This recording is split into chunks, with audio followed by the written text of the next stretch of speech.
Juhu! Sad ćemo malo pričekati da se svi skupe, jer danas imamo jedan live specijale. Kao što sam i najavila o retinolu, a o retinolu nikad dovoljno priče. Evo ga, cure se pridružuju. Pozdrav svima, pozdrav u još jedan Dear Skin Beauty live. Danas, kako sam i rekla, imamo specijalnog gosta. Sad ću ja pričekati da se naš doktor priključi. Osim ako nije pobjegao, šalim se naravno, naime on još nije nikada radio live, pa će možda biti malo tehničkih problema, ali evo ja ću sad u svakom slučaju pričekati njegov zahtjev. Odlučili smo se za ovu temu na temelju masu vaših pitanja i zahtjeva, jer koliko god pričali o retinolu, nikad dovoljno retinola. Eto ga, sad čekamo doktora Jakova da nam se priključi i današnja zamisao je da nam o nekakvim stručnim stvarima oko korištenja retinola upravo objasni i stručna osoba. Ja vam sad neću još dok se on ne priključi pokazati koja sam ja sve pitanja pripremila za njega. Tako da ću ga pitati sve ono zapravo što i vi mene pitate i nešto što ja želim pitati i tako dalje, tako da nam on to se na svoj stručan način razjasni. Evo ga, cure se pridružio. Pozdrav svima. Pozdrav cure. Eto ga, sad ćemo čekati našeg doktora. Ja se sad stvarno osjećam kao oprah, znači osjećam se kao oprah, međutim moj doktor nije doktor Oz, to nije liječnik koji će nam sada ovdje prodavati fore o limunu i kako je limun sve mogući sastojak za sve, nego izabrala sam njega upravo zato što je vrlo realan, obožava skin care, bavi se estetikom i tako da, eto, mislim da je to jedna od najkompetentnijih osoba u ovom trenutku koji može to reći. Make up Paradise by Siki, lijepa si. Hvala ti, evo, ja sam se malo sam se danas sredila i našminkala. Moram priznati da imam tremu danas, baš onako imam tremu, prvi puta ovako radim live s nekim gostom, tako da se nadam da će biti sada sve super. Evo, čekamo i dalje doktora Jakova. Ja ću dok se on ne priključi, vama malo još ukratko, znači reći šta je retinol. Svi znamo da je retinol u užem smislu vitamin A. Zašto vam to govorim? Zato što neki brendovi krivo reklamiraju taj svoj proizvode, pa znaju napisati na bočicu vitamin A. I onda vi znate meni reći šta je bolje, vitamin A ili retinol. To je zapravo ista stvar i po meni ne bi trebali pisati vitamin A, zato što to može biti bilo koji oblik. Znači, mi želimo za našu kožu znati koji se oblik nalazi u tom proizvodu, ali eto tako, očito zakon nije za sve jednak, tako da neko i napiše vitamin A, znači kad vidite neki proizvod da piše vitamin A na njemu, onda znate da se radi o retinolu, vjerojatno onom najosnovnijem i najblažem obliku. Ali naravno nije jednako, nije svejedno kako se koriste retinoli. Sada ja vidim, još mi nema mog doktora, ok, sad ćemo ga još pričekati da se on javi. Ja sam stvarno skupila ovdje brdo pitanja, znači sve ono o čemu smo više puta raspravljali, neke stvari o kojima možda ja nisam dovoljno kompetentna da vam pričam, tako da eto, baš želimo danas razjasniti neka pitanja. Evo ga, cure se pridružuju. Pozdrav svima. Kaže doktor poslao request. Ok, da vidimo. Evo ga doktor, dodaj. Čekamo doktora Jakova Jurčevića. Ok. Super, evo. Bog Martina. Bog Jakove, eto ga, dobrodošao u Dear Skin Beauty live. Eto, ja sam počašćena da se danas ovdje s nama i kao što sam malo prije rekla, ja se osjećam ko oprah, ali ti nisi doktor Oz, ti si liječnik koji nama neće sad prodavati fore o limunu i neće nam pričati kako je limun Bog i batina za sve živo, nego će nam nekakve konkretne Ja se nadam, evo. Eto ga. Ja ovdje moram reći ovako ženama, zašto smo ja i ti na ti. Mi smo na ti zato što sam ja u Švedskoj, a ovdje su svi na ti. Odlično. Šalim se naravno. Ajmo mi na našu temu. Ja ću, evo, nećemo sad pričati o retinolu, šta je retinol, to više manje svi Svi znamo, znaju, da. ali eto, ja bi tebe kao liječnika, znači kao doktora pitala što zapravo retinol radi našoj koži. Znači, mi svi znamo da je on super sastojak za bore, za akne, za hiperpigmentacije, ali da li on radi ko, ne znam, kiseline, nekakav peeling kože, ili šta on zapravo radi? On ima nekakav kumulativan učinak, znači dugoročni učinak na našu kožu ili samo onaj trenutačni kao kiseline? Pa retinol je zapravo jedan od sastojaka koji je najbolje ispitan što se tiče nekakvih tih takozvanih kozmiceutskih sastojaka koji djeluju zapravo na našu kožu na način na koji je klinički dokazan da nešto rade. S tim da važno je reći, s obzirom da mi retinol sada često govorimo o njemu zapravo u kontekstu anti-aginga, važno je reći da je zapravo prva studija uopće koja je napravljena u vezi retinola bila bazirana na tretiranju akni. Tako da je zapravo retinol je prvo bio lijek izbora za akne. Govorim lijek zato što tretinoin, on je registriran kao lijek i on kao takav je, da bi došao zapravo na tržište, odnosno da bi se mogao prodavati, je morao dokazati svoju sigurnost i učinkovitost, što je velika razlika između nekakvih sada alternativa koje se zapravo, pod navodnicima alternativa retinolu, koje se sada promoviraju u industriji. Pa ono što retinol radi, znači za razliku od nekih drugih zapravo sastojaka, se osjećam onako dobro kad pričamo o retinolu, zato što zapravo postoji zaista velika baza kliničkih istraživanja, članaka koji stvarno dokazuju to što retinol radi. Znači retinol djeluje na različite načine, odnosno on ima onako jedno sveobuhvatno djelovanje zbog toga što, znači, vezano uz anti-age, on sprječava degradaciju kolagena, potiče sintezu novog kolagena. Možda ne moramo detaljnije što se tiče nekakvih enzima. Da, mislim, danas budi zdravo seljački, dobro. zato što nama ništa ne znači da nam sad ti tu Okay. Dobro. Tako da nam samo objasni onako vulgaris. Znači, dobro? Reci. Znači, on zapravo, kako bi rekla, znači laički, znači on zapravo govori našim stanicama da se one počnu same obnavljati. Tako je. Taj onda učinak je dugoročan za razliku od kiselina koje recimo, ajmo reći, djeluju dok ih koristiš. Kad ih prestaneš koristiti, sve se vraća na staro. Tako je i to je recimo dokaz tome je kada se tretinoin koristi oralno. Znači mi znamo kada tretiramo akne oralnim tretinoinom, odnosno roakutanom, da se u velikoj većini slučajeva te akne više ne vraćaju. Znači nakon nekoliko mjeseci korištenja roakutana, što zapravo odgovara na tvoje pitanje, da postoji nekakav kumulativni učinak retinoida, odnosno retinola na kožu. Pa isto je važno reći da ljudi budu realni kad počnu koristiti retinol, znači da bi se vidjeli neki rezultati kod retinola, potrebno je otprilike, znači minimalno 3 mjeseca, optimalno je nekakvih 5 do 6 mjeseci da bi se vidjeli zapravo nekakvi veći pomaci u kvaliteti kože, u tim znakovima starenja kože, finim linijama, borama, pigmentacijama, porama, glatkoći, blistavosti kože, to sve što se može izmjeriti zapravo u kliničkim studijama. Tako da... Kad si baš rekao da je lijek, počeli spominjati tretionin koji je lijek,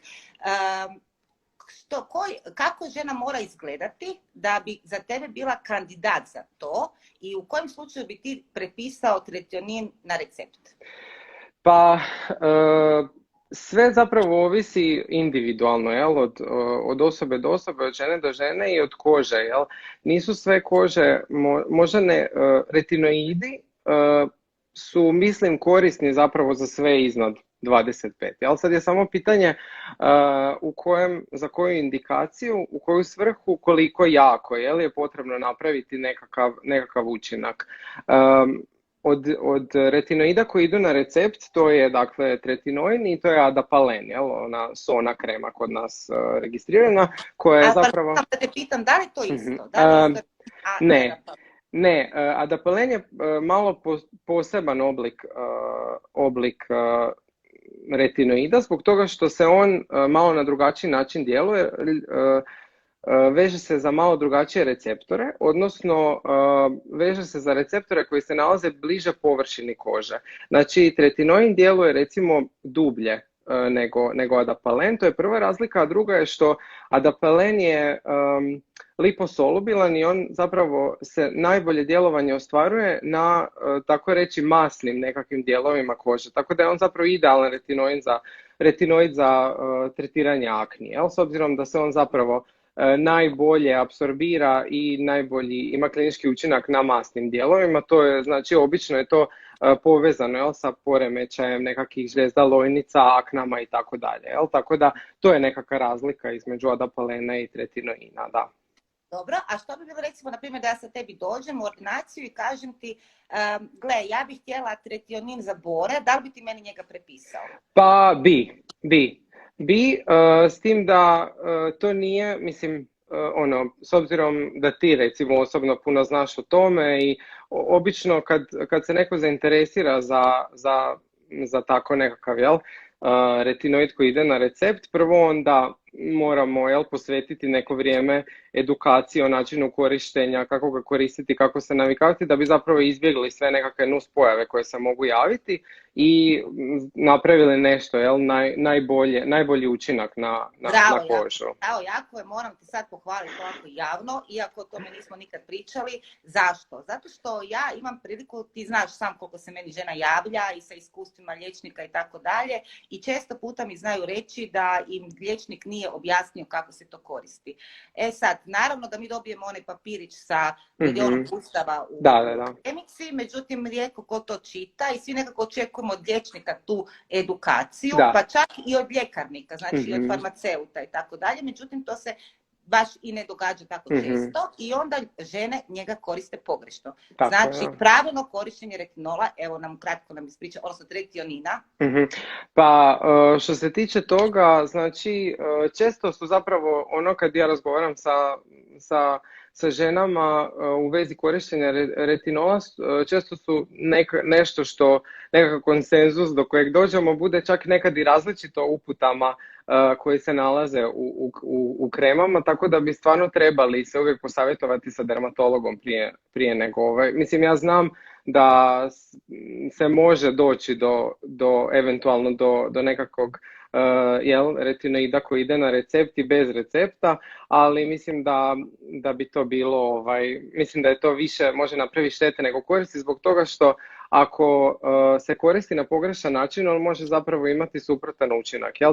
Ta silna iritacija može uzrokovati zapravo suprotno od onog što bi trebao. Znači može potaknuti melanogenezu i formaciju nekakvih, jel, pod navodnicima, pigmentacija, fleka, može pogoršati, jel, sve stanje kože i na kraju krajeva može djelovati proinflamatorno, odnosno, jel, upalno i zapravo ubrzati starenje kože, a ne ga usporiti. Jel? Eto, mislim, svaka čast, bravo, ja isto sad prvi puta neke stvari čujem i to je stvarno, jer da li je to možda zato ovako mladi liječnici su malo više, ajmo reći, zainteresirani da ženama objasne i pokažu, ili su malo već stariji liječnici, već im je i dosta svega pa više niti ne objašnjavaju.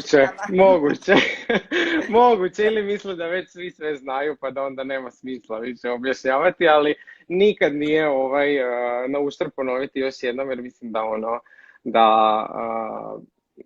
da nema štete ako se ponove korisne informacije više puta. Jel?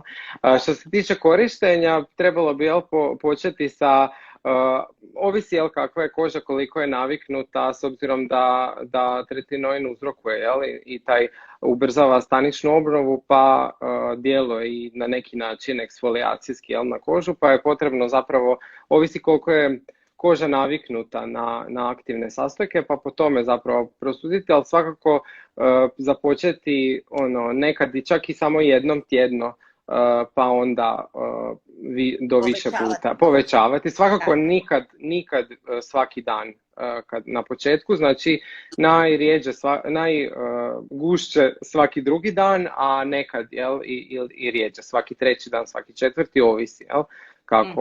I vrlo malu količinu, to je isto bitno, ljudi često znaju pretjerati pa onda se Da, namažu ispeku. se sa Da, trećaninom kao s običnom da, kremom i se izbore, da, doslovce. da, da. Znači, da sad tu baš ne previše ne duljimo, kog zanima, ja sam pokazala način Mhm. korištenja trećanina, pa može uvijek pogledati, ali mi kad smo već kod njega, makar sad njega htjela ostaviti kao šećer na kraju, ali eto, kad smo već krenuli s njime, da li ti misliš da bi neko ko želi krenuti na tretionin, na taj najčešći oblik vitamina A, prvo treba krenuti s nekakvim blažim oblicima? Pa da, ja obično tako savjetujem jer uvijek je potreban, ali svejedno je uvijek potreban taj nekakav stupanj navikavanja. Nikad ne možete preći sa retinola na tretinoin, da ga koristite svako večer. Čak i kad prelazite sa nekakvih preparata, recimo sa 0,5% retinola na 1% retinol, ponovo morate znači proći to navikavanje, odnosno početi sa manje puta tjedno pa onda doći do toga da koristite svaki dan, ali svakako je bolje zbog toga što se smanjuje mogućnost tih nekakvih nuspojava, iritacije i toga. I naravno retinol je zapravo najbolji kad se koristi kontinuirano.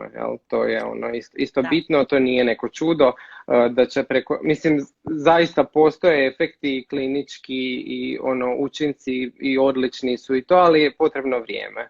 Tako da li se slažiš sa mnom da je retinol i dalje broj 1? Pa ja mislim da da, definitivno. Znači nikakvi peptidi, nikakvi, ne znam, džiđe miđe koji su sad novosti, nisu mu još dorasti. Pa ne, zbog toga što jednostavno imamo toliko u literaturi istraživanja i toliko toga podupire retinol da onako ga bezrezervno možemo i dalje preporučivati. Ove sve druge stvari koje si nabrojala su ponekad dobar suport, retinolu, i zbog toga mi je jako drago zapravo da kozmetička industrija može formulirati proizvode sa retinolom, zbog toga što onda mogu napraviti zaista proizvod koji je kozmetički elegantan, koji je lako primjenjiv, koji ima nekakve i druge sastojke koji suportiraju taj retinol da smanje količinu nuspojava, da umire kožu, da hidriraju kožu i tako. Tako da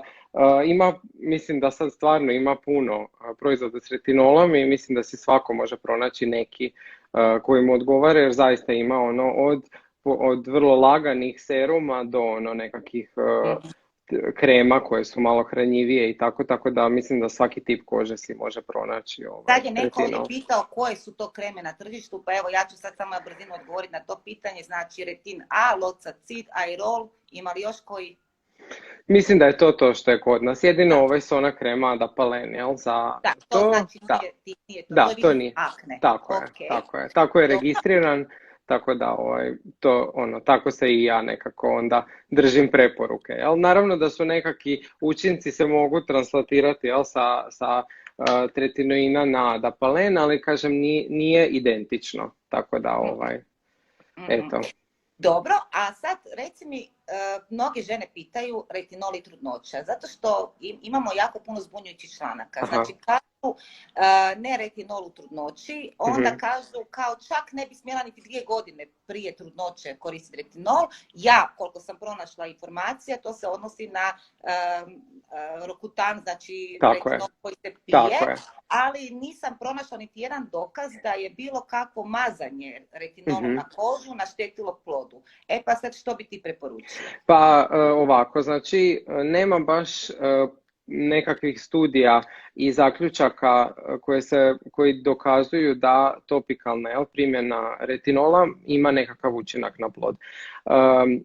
Svejedno bi za vrijeme trudnoće i dojenja uvijek kažem radije da izbjegavaju retinol, čisto zbog nekakve mjere predostrožnosti, jer retinol sam po sebi stanjuje, ovaj mrtvi sloj kože, povećava apsorpciju i retinola i svih ostalih aktivnih sastojaka, tako da je moguće da određena količina retinola dođe u nekakvu, mislim to je vrlo zanemarivo i gotovo teoretski, jel? Ali svejedno ipak se i dalje preporuča zapravo izbjegavanje svih retinoida, odnosno jel, retinola u trudnoći za vrijeme dojenja. Ovo za 2 godine prije se odnosi jel, na oralnu primjenu i tu se zapravo mora jako paziti zbog toga što to dokazano ima nekakve štetne učinke na plod, tako da tu bi se trebalo jel, to izbjegavati, a ovo topički ja uvijek isto preporučim, naravno da ne treba žene plašiti u smislu ako ne znaju da su trudne pa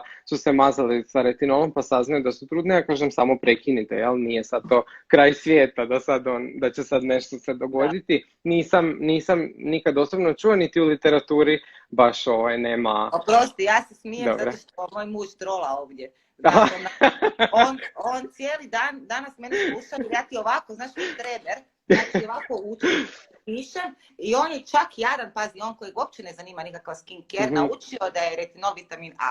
Znači smo da se hvali kako je naučio. Dobro, znači, da li to znači Jakove? Konkretno znači, na primjer, mnoge žene planiraju trudnoću i sad to planiranje trudnoće se može oduljiti, nekome godinu, nekome 2 godine, onda one sad jadne u tom periodu ne znaju da li bi ga koristile ili ne bi, pa onda zapravo ja mislim da one zapravo na taj način propuštaju blagodati retinola dok čekaju tu željenu trudnoću. Da li bi recimo takvim ženama mogli preporučiti koristi retinol, kad saznaš da si trudna, prestani? Pa,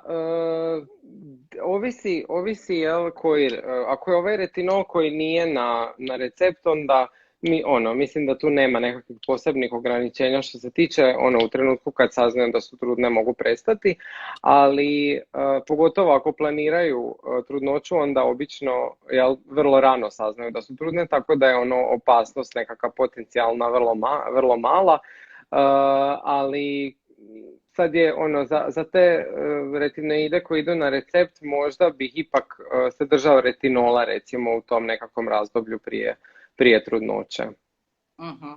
Dobro, znači ja sad koristim retinol, dobro ja sad nemam tretionin, znači koristim ove bezreceptne oblike i sad saznam da sam trudna, samo ga prestanem koristiti i čekam završetak dojenja i tako dalje. Da. Ali što je recimo sa ljetom? Znači svi preporučuju da se po ljeti ne smije koristiti retinol zato što se sunčamo i svi znamo da nam u retinol treba puno faktora. Da li je dobro, ja osobno to ne radim, zato što imam dosta iskustva, pa svaki puta kad krenem iz početka mi se koža izbreka, pa sam skužila da je meni bolje po ljeti koristiti makar 1 put tjedno, ali ja se ne sunčam, to moram napomenuti, da se nikad ne sunčam, ali da li je pametno i poželjno napraviti pauzu tokom ljeta što se tiče retinola? Pa u nekakvim studijama, ovim nekakvim ozbiljnijim većim i kada dermatolozi obično preporučuju, neki preporuče da se prestane po ljeti, neki preporuče da ne. U ovim velikim studijama je zapravo kontinuirano korišten retinol, čak i taj tretinoin, koji je onako dosta jak i zapravo tu, mislim to je sad to malo što si rekla vuče i neku drugu temu, znači i možda je tema i za neki drugi live, odnosno zaštita od sunca koja je, ja mislim,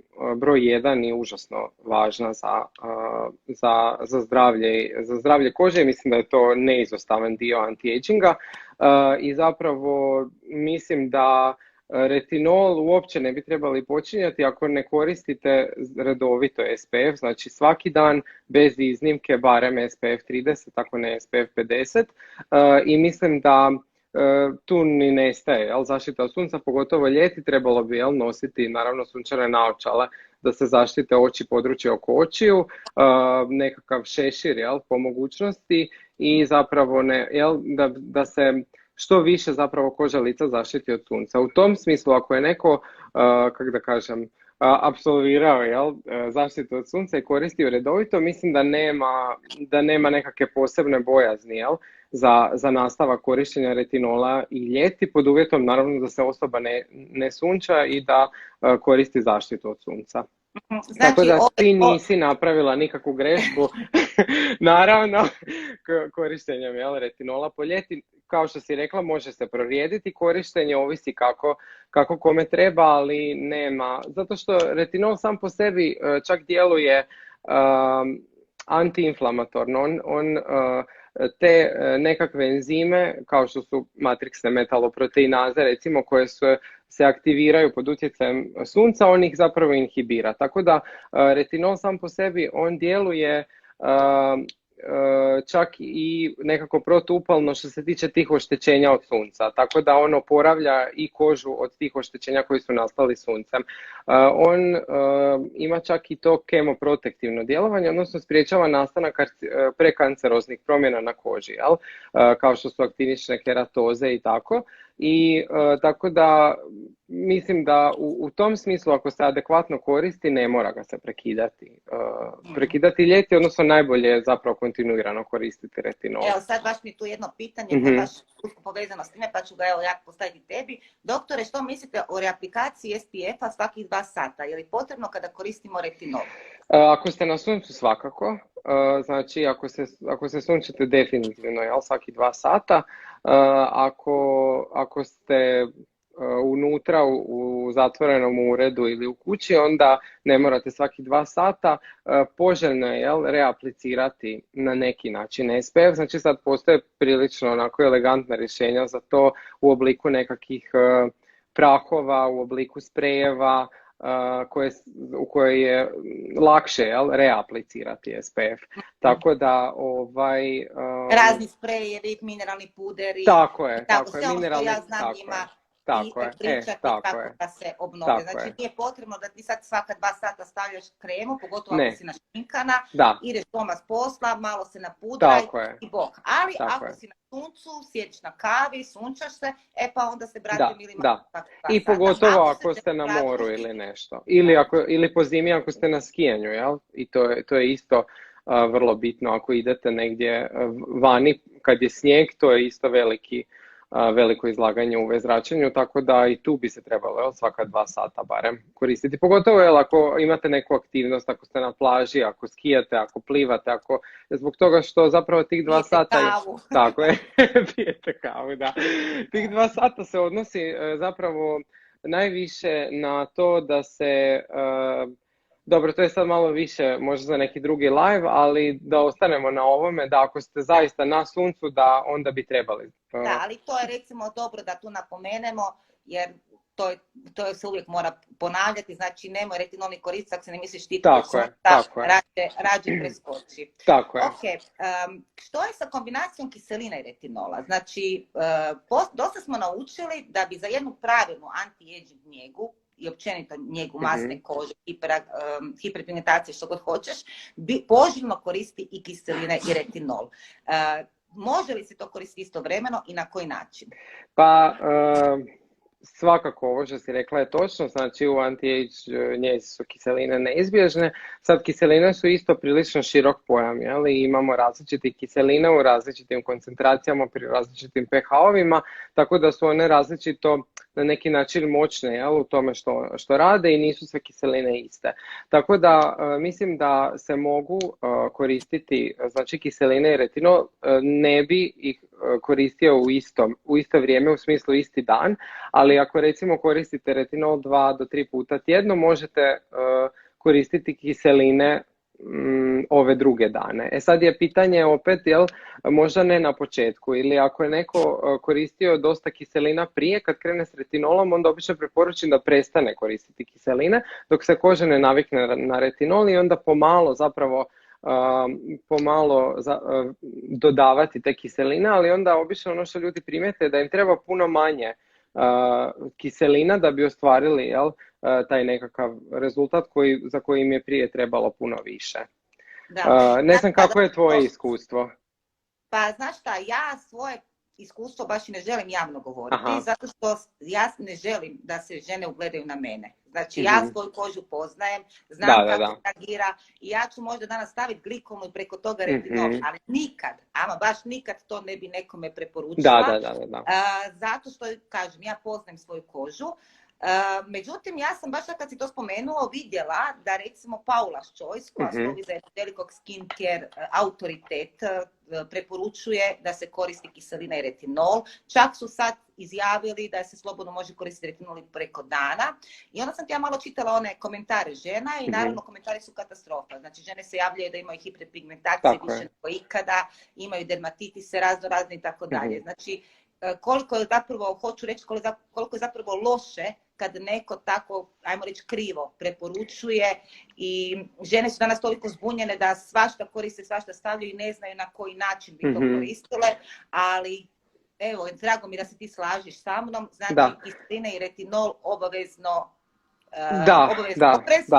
oprez i ne koristiti zajedno. Ali Paula's Choice je onako tema za sebe, oni su malo specifični i često znaju pretjerati u nekakvim svojim da bi bili i dalje se održali nekako relevantnima, pa tako, mislim, mene ponekad njihovi proizvodi iznenade, jer mislim, kao, s obzirom da sam u medicini, postoji nešto što se zove nekakav threshold ili nekakav limit nekakvog učinka bilo koje molekule ili bilo kojeg aktivnog sastojka. Tako, na primjer, me iznenadilo kad sam vidio da Paula's Choice ima nekakav niacinamid serum od 20%, što je definitivno potpuno nepotrebno, jer iznad određene koncentracije se receptori za određene molekule zasite i jednostavno nema svrhe stavljati sastojak u koncentraciji nekoj nije više uvijek bolje, to je ono što želim reći. Tako da kad stavite više sastojka nego što treba, onda zapravo riskirate samo više nuspojava, a ne bolji rezultat, jer postoji nekakav maksimum nekog rezultata koji se može, nekog kliničkog učinka koji se može ostvariti i iznad toga je zapravo samo su brojnije nuspojave kad se doda u većoj koncentraciji. Tako je i ovo. Da, mislim, neki retinoidi su dakle fototoksični i onda je bitno da se oni da se ne koriste preko dana nego navečer. Sad je opet to jedna malo druga tema zbog toga što imamo, jel muž opet rola? Muž rola, nemoj zamjeriti, znači on će ja voli šaliti, tako da, eto, baš je danas je u štosu. Inspiriran je, da. Da. Ne, on je sretan, on je jako sretan. Ja danas moram ti reći, bio uzbuđeniji nego ja zbog ovog live-a i stalno me ispitivao, nije valjda doktor odustao. Tako da je jako sretan, eto što si nam došao u goste. Evo, baš mi je drago što ste me pozvali. Da. Ono što sam htio reći je za kiseline, trebamo dakle razlikovati nešto što, neke sastojke koji djeluju senzitizirajuće na kožu, odnosno koji povećavaju mogućnost, odnosno osjetljivost kože na sunce i fototoksične sastojke. Znači, kiseline su recimo primjer sastojaka koji senzitiziraju kožu na sunce i onda često se dogodi da čujem kao, s obzirom da koža postaje osjetljiva na sunce, onda kiseline ću koristiti samo navečer. To je nešto što često čujem, ali to je zabluda zbog toga što ta osjetljivost kože na sunce ne prestaje ujutro kad se vi probudite i kad isperete, zbog toga što je to kumulativni neki efekt. Tako da te kiseline možete koristiti tijekom dana i navečer, i ujutro i navečer, jer je isti efekt. Nećete vi smanjiti osjetljivost na sunce ako koristite samo navečer. Samo je važno koristiti ponovo zaštitu od sunca. Tako da ovo da, mislim da je malo previše koristiti kiseline i retinol u istom proizvodu, pogotovo po danu. U istoj rutini. Da. Mislim, ako neko naravno, ako postoji retinol u nekoj nižoj koncentraciji i ako ga neko ko je naviknut koristi sa nekakvom niskom koncentracijom neke kiseline, kao što si i ti rekla da nekad znaš, mislim, nekad se dogodi neka nuspojava, nekad ne, ali ovisi, treba poznavati svoju kožu, ali može za većinu ljudi je bolje jednostavno da kažemo da ne kombiniraju u istoj rutini. Dobro, a šta je sa retinolom i rozaceom? Znači kod jako, jako crvenila i jako velikog osjetljive kože. Pa, Da li takve osobe mogu koristiti bilo kakav oblik retinola? da, ovako, to je malo teško pitanje i možda je ono u nekom drugom live-u kad budemo malo više o rozacei pričali, to je jer često ono što je problem, znači obično ne preporučam retinol i rozaceo, pogotovo ove jake oblike retinola. I sad ono što se često dogodi je da ponekad ljudi koriste retinol jer misle da imaju nekakav oblik akni, a u biti imaju rozaceu, a ne akne. I onda im se to pogorša. Jel? Da, I onda zašto te to pitam? Pitam te to zato što recimo meni se često javljaju žene i kažu Martina, imamo rozaceu i prištiće i dobila sam od liječnika aerol ili znači neku kremu sa tretioninom i mene to onako zbuni. Gle, ja imam rozaceu, meni nikad niko nije tretionin prepisao. Da. Pisali su mi rozametil, šta ja znam, neke možda tako neke stvari, ali nikada tretionin. Zato mislim da je to možda pogrešna terapija, ali ja sam zapravo mislila na žene koje znaju da imaju rozaceu, ali bi htjele koristiti retinol u svrhu anti-aginga. Da li možda postoji neki oblik, šta ja znam? Joj, to mi je teško reći. Sad, retinol palmitat, to je, njega uglavnom izbjegavam preporučivati zbog toga što je to nekakav, recimo, najslabiji oblik retinola, a ima nekakvih svojih nuspojava i on se u stvari više koristi u kozmetici kao nekakav stabilizator ili antioksidans ili tako nešto. U biti nema sad nekako posebno djelovanje dokazano na kožu. Da, često... Samo da ne zaboravim, ali retinil palmitat, iako ima žnja djelovanje u anti-agingu, brendovi ga koriste da bi nazvali svoj proizvod anti-aging i da imaju vitamin A. Tako da. Sastav. Tako je. Ništa, ovo je odlična opaska. Da, tako da to mi je teško, mi je sad ovako reći nešto općenito, o rozacei i retinolu, to obično onako mi je case by case, odnosno od osobe do osobe nekako, kažem, često ljudi misle da imaju akne pa ispadne da imaju rozaceu, pa onda to su pogrešno tretirali retinoidima, pa onda kad iskinemo sa retinoida i damo im neku drugu terapiju, onda im se naglo koža poboljša. Tako da a sad prelazim Jakove na Pandorinu kutiju. Znači, The Ordinary, mi smo svi pročitali tvoj odličan članak o The Ordinaryu. Mnogima se čak izbio novce, uključujući mene iz novčanika. Hvala ti puno. Žao mi je.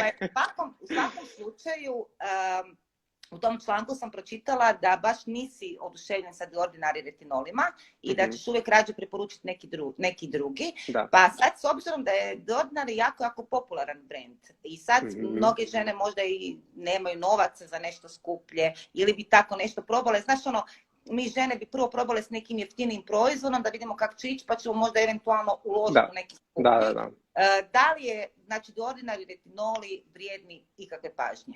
Pa ono što sam ja primijetio da me to često ljudi pitaju, odnosno zapitaju se jel to uopće radi nakon što kupe neki peti retinoid od Ordinarya, odnosno kad su već sve isprobali pa su se vraćali na jedan, drugi, treći, pa onda pa kad onda ih probate sve, onda zapravo vidite da baš nema puno nekog učinka na kožu, s tim da oni zapravo se jako hvale sa tim, taj njihov, kako oni to zovu, Granactiv retinoid kompleks, koji je u biti taj jedan ester retinoinske kiseline koji se zove hidroksipinokolon retinoat, koji je u biti jedan oblik retinoida koji je razvijen od Estée Lauder laboratorija, koji nikad nije zapravo objavljen nikakav službeni članak, nikakve nema studija i u biti je samo na jednom skupu je predstavljen taj jedan apstrakt tog njihovog članka,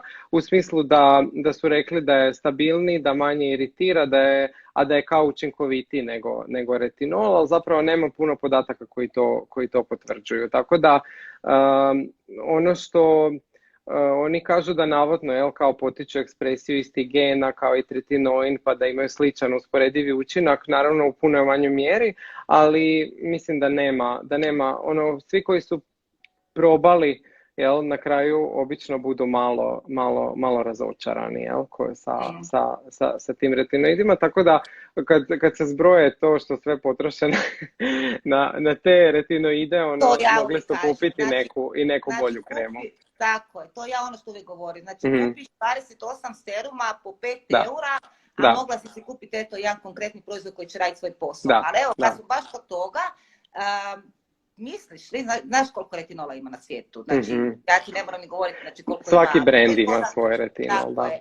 Kak se zove, da li su skuplji brendovi i njihovi retinoli, znači sad govorimo o ovim bezreceptnim kozmetičkim koji se mogu kupiti, bolji od jeftinijih. Znači, da li možemo u drogeriji kupiti dobar retinol vrijedan pažnje? Mislim da ne, da u drogeriji ne, u ljekarni da, u drogeriji ne, baš zbog toga što retinol je malo posebna molekula utoliko što je dosta nestabilna, jel? Lako oksidira i lako se poremeti se njen sastav i tako i djelovanje. Tako da bitna je uvijek tehnologija u koju je uklopljen taj retinol. Dakle, bili nekakve liposomalne kapsule, nekakav bilo koji oblik mikroenkapsulacije, jel, tog retinola koji onda potiče da on uđe dublje, da se bolje apsorbira i tako. Tako da ono što je onako obično je najsigurnije da idete sa nekakvim poznatijim brendovima koji imaju retinol, zbog toga što je naprosto to stvar da što imate bolji i veći laboratorij, bolje zapravo oblikujete proizvod sa retinolom jer on naprosto traži nekakvu određenu tehnologiju, jel? Tako da tu je, ja mislim, da nažalost u ovom slučaju skuplje je bolje. Dobro, pa eto sada... Sad ovisi za nekog je skuplje nešto, za nekog nije skupo, jel? Neko potroši da.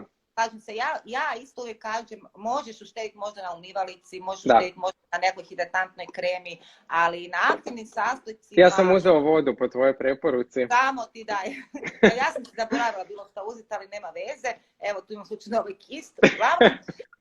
Uglavnom, evo, mi sad svi čekamo s nestrpljenjem koje retinole mi, znači žene bez recepta možemo kupiti, koje bi ti preporučio da se s njima počnu dok ne dođemo do te faze tretionina? Pa mislim ima puno dobrih retinola na tržištu. Ne znam koji je tvoj nekakav, koji ti padne na pamet? Pa mene svaki dan neko pita, preporučujem koji su tvoji najdraži retinoli i ja uvijek kažem i Dermalogica i Paula's Choice. Znači to su jedini bezreceptni retinoli gdje sam ja vidjela nekakav učinak. Da, Dermalogica ima super retinol i to oni imaju 0,5 i 1%. Prvo uvijek je preporuka da se počne sa 0,5, jel? Jer je i on dosta jak. Tako da u stvari tu možete recimo vidjeti, ako kupite njihov retinol 0,5% i recimo ordinary retinol 0,5%, na tom se recimo vidi ogromna razlika, jel? Jer jedan zaista napravi, ne mogu reći čudo, ali puno, a drugi ne napravi ništa. Tako da... Evo, ja sam probala jedan i drugi, znači ja mogu reći znači s Dermalogicom sam imala jako slične nuspojave kao sa tretinom, znači tako je. I crvenilo i tako dalje, dok recimo ordinari sam mogla doslovce u šakama. Tako je. Da. Od ostalih recimo za početak Biodroga ima jako dobar serum sa 0,3% retinola. Biodroga. I oni imaju u kombinaciji sa vitaminom C, vitaminom E i nekakvim još antioksidansima, pa je onako, mislim, možda dobijete nekakav početnik, dobije više za svoj novac jer ne mora koristiti više seruma, a dobri su rezultati. Isto je onako dobra tehnologija sa tim retinolom, tako da to je recimo nekakav za početnike. Onda Paula's Choice ima dobre retinole, SkinCeuticals isto imaju dobre retinole, Obagi imaju dobre retinole. Ali Obagi je propao, navodno, jel? Koliko ja To ne znam, on je znam. nestao. To Da, ne znam. ja sam Obadži koristila, Mhm. skupa kozmetika ko Da, sam vrag, da. ali sam čula da je on zapravo prodao svoju firmu i sad se više ne zove Obadži, nego se zove, ono ne znam, onaj Rosy Step to vozi. Zaboravila sam se kako se zove taj brand, ali zapravo to je ista stvar, samo nešto jeftinija, jer je skušio da je prodao zlatnu koku, pa je sad ponovno krenuo, ali slažem se s tobom, jako, jako dobri proizvodi. Općenito, znači Obadži. Da, jesu, da, samo što to što si rekla, dosta su skupi i to, ali kažem, ono, mislim da se Zoskin zovu ili tako nekako. Da, baš ja vidim neko napisao, hvala, kogod je napisao Zoskin Health, super, da. Da, to je zapravo Obadži, eto ga, Obadži prodao svoju firmu, je. sad napravio novu. Da, on je onako čudo od marketinga napravio što se tiče svojih,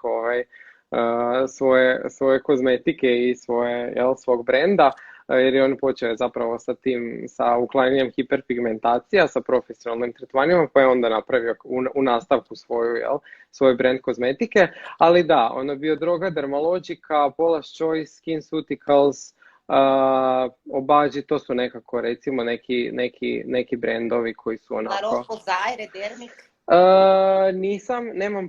Nemam puno iskustva s njima, jer oni dosta koriste tih nekakvih parfema i stvari koje mislim da mogu iritirati, pa onda rijetko ih osobno koristim, ali znam da i Aven ima nekakav isto retinol, ali ne mogu preporučiti, nisam probao i nemam puno iskustva, pa onda nisam. A koji ti sad retinol koristiš?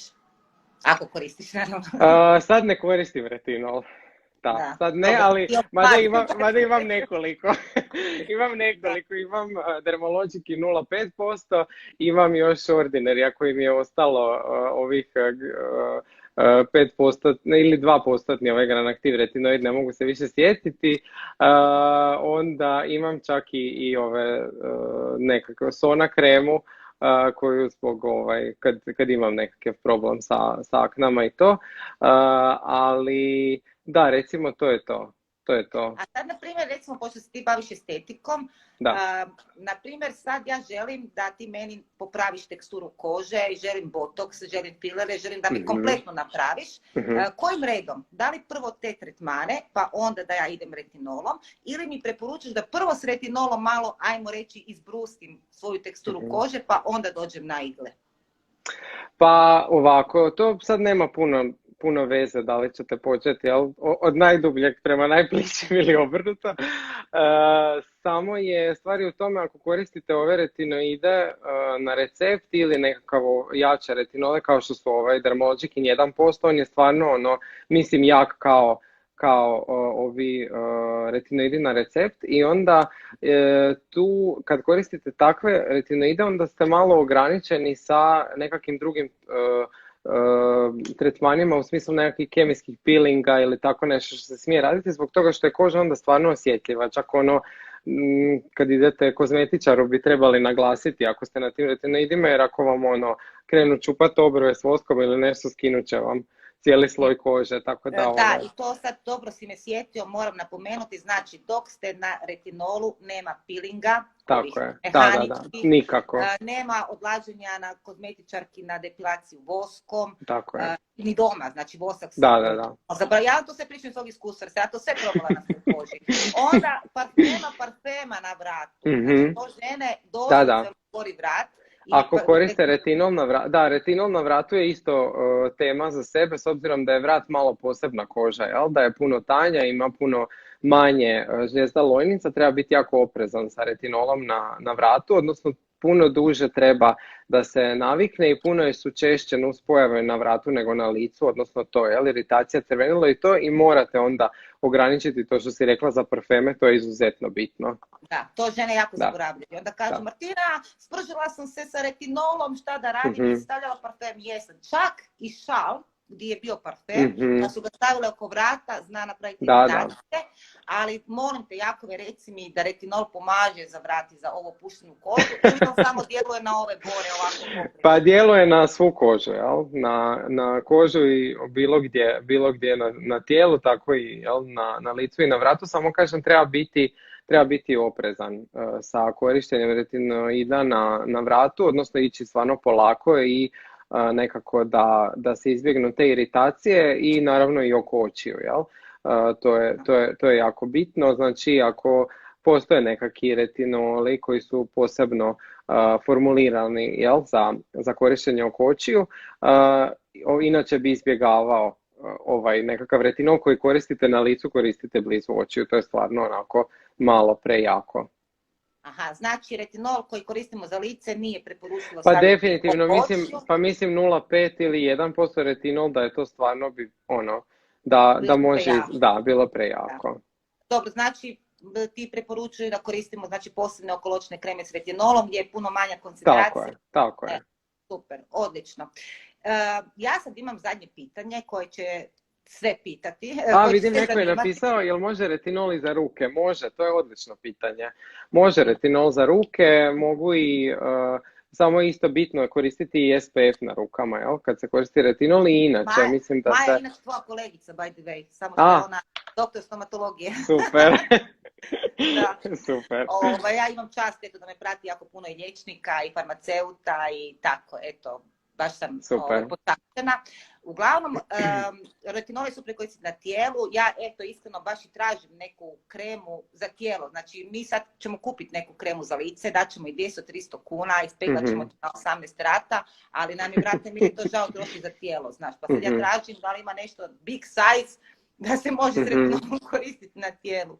Ali evo, ja imam sad jako i za te pitanje, s obzirom da ti znaš da je sad bakučiol jako popularan sastojak, a za njega kažu da je prirodna alternativa retinolu i da postoje studije i svimo tamo i tako dalje. Pa sad mene zanima da li on vrijedan pažnje, da li je on alternativa, zaista dobra biljna alternativa retinolu.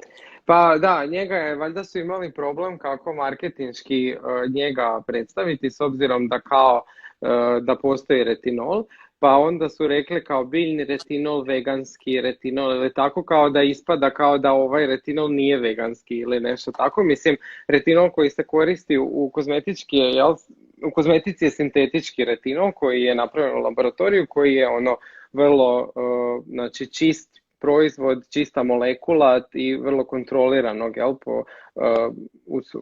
proizvodnje, tako da mislim da je to onako malo na krivu stranu otišlo sa tim biljnim i sa veganskim zapravo alternativama retinolu. Bakučiol je, prva studija o bakučiolu je izašla 2014. godine, ja mislim, i tad su zapravo oni htjeli pokazati da, to je zapravo, znači bakučiol nema veze s retinolom, on nije uopće retinoid, on je zapravo spada u skupinu tih terpena nekakvih, biljnih, tih cikličkih zapravo spojeva, koji zapravo je onako prilično nejasno zašto su ga uopće htjeli predstaviti kao alternativu retinolu. On ima, znači, nekakve različite učinke, u smislu djeluje dosta antibakterijski, djeluje protuupalno, djeluje nekako u smislu više nekako možda za akne nego za anti-aging, djeluje kao antioksidans dobar i mislim to je vrlo nategnuto je ta izjava da je on nekakva zapravo prava alternativa retinolu, zbog toga što nije. Jednostavno ne postoje studije koje dokazuju da je on nekakva alternativa retinolu i sad bitno je isto naglasiti da znači ti tretinoin, on je znači lijek koji ima ogromne studije iza sebe. Retinol je zapravo se nadovezao na njega i izvedenica je iz njega, odnosno puno nekakvih zaključaka tih studija se mogu translatirati i na retinol. Kod bakučiola nije tako zbog toga što on nema veze sa tim spojevima i on nije nikad registriran kao lijek, on je sastojak u kozmetičkoj industriji koji nije morao proći nikakva rigorozna testiranja, dokazati da je učinkovit ili da je siguran. Jel? Tako da to je sastojak koji je potencijalno ima nekakve učinke i neke studije su recimo istraživala nekakve kombinacije sastojaka sa bakućelom, na primjer salicilne kiseline ili tako nečeg, koja recimo može biti iritirajuće djelovati na kožu, ali kad se kombinira sa bakućelom ona puno manje ima nuspojava nego kad se kombinira sama. Tako da bakućel je možda dobar kao za dodati zbog nekakvih drugih efekata, ali mislim da to nekakav jaki anti-aging učinak, mislim da je to prenategnuto i da to jednostavno ne odgovara istini. Mhm. Da, znači zapravo za bakučiol ide priča ko recimo kad su govorili za smilje da je prirodni botoks. Mislim da je upravo tako, da. Kad su govorili da je, ne znam, argan, tekuće zlato i tako dalje. Da. To je ta neka priča. Da, uvijek mora biti neki novi sastojak, jel, nekakav super sastojak koji je revolucionaran, tako da tako je i valjda. Da, tako je i bakućiol. To se ne da. Evo vidiš, da. sve moderno, sve dolazi, ali retinol uvijek ostaje tu na tronu i još ga niko nije uspio izbaciti. Tako je, pa mislim to su neke stvari koje su dokazane i jednostavno neće ni prestati. Jel? Mislim prve studije o retinolu su bile iz ranih 70-ih, tako da to je prije 50 godina, tako da ako u 50 godina se nije prestao koristiti ni neće. Znači o njemu stvarno znamo puno i nema razloga, jel da... Znači zapravo mi od bakućiola možemo očekivati tipa to neko protupalno djelovanje, znači on za neke prištiće i tako neku mladenačku kožu, ali za nas malo starije koke i bore to... Mislim da ne. Pređi na rock'n'roll i na retinol. Da. Dobro, evo Jakove, ja ne znam, ti si nam danas dao toliko informacija. Hvala ti na tvojoj iskrenosti. Zaista teško je danas razgovarati s nekim liječnikom koji će ti stvarno ovako sve reći bez cenzure, bez ičega i sve što možemo očekivati. Jako je bitno da imamo pravilno očekivanje. Znači da nam niko ne nameće bilo kakav tretman ili proizvod koji sa obećanjima, nego sa nekakvim realnim očekivanjima i mislim da ćeš pomoći jako puno ženama. Evo sad žena je tu bilo između 200 i 250 u ovom live-u, ali će pogledati još 1000 žena. Tako da ti puno hvala. Nadam se da se niti preplašio nas i da ćeš nam opet biti redoviti gost i da će ovo biti naša redovita rubrika. Isto tako ti se moram zahvaliti na ovom tvom i općenito liječničkom doprinosu u vezi korone. Znam da vam je teško i znam koliko imate posla, tako da eto, molim sad žene tu s pljeskove. Hvala tebi što si me pozvala i osim što je stvarno, evo, drago mi je da smo i nadam se da su ljudi zadovoljni, da će biti zadovoljni sa odgovorima na pitanja. Evo ipak je malo... Da. Ipak je ovo bio onako dobar, jedan malo odmor i odmak od ove korone i za mene, tako da evo, ovo je bilo prvih pola sata možda u zadnjih, jel, od kad je počelo da nisam razmišljao o koroni i da mi to nije bio jedini posao, tako da evo, čak sam se malo odmorio i od korone, tako da evo, barem na pola sata da smo malo zaboravili na to, tako da evo, hvala ti i za to i hvala ti što si me zvala i evo, nadam se i drugi put. Da, evo ja se isto nadam, kažem, ako te nismo preplašili, mi bi zaista, evo, žene su oduševljene s tobom, vidiš koliko plješću, zaista željene da nam opet dođeš u sa nekom novom temom, jer znamo da ćemo dobiti super informacije. Može, evo ga. Lijepi pozdrav u Zagrebu i... Može, bog. Bog.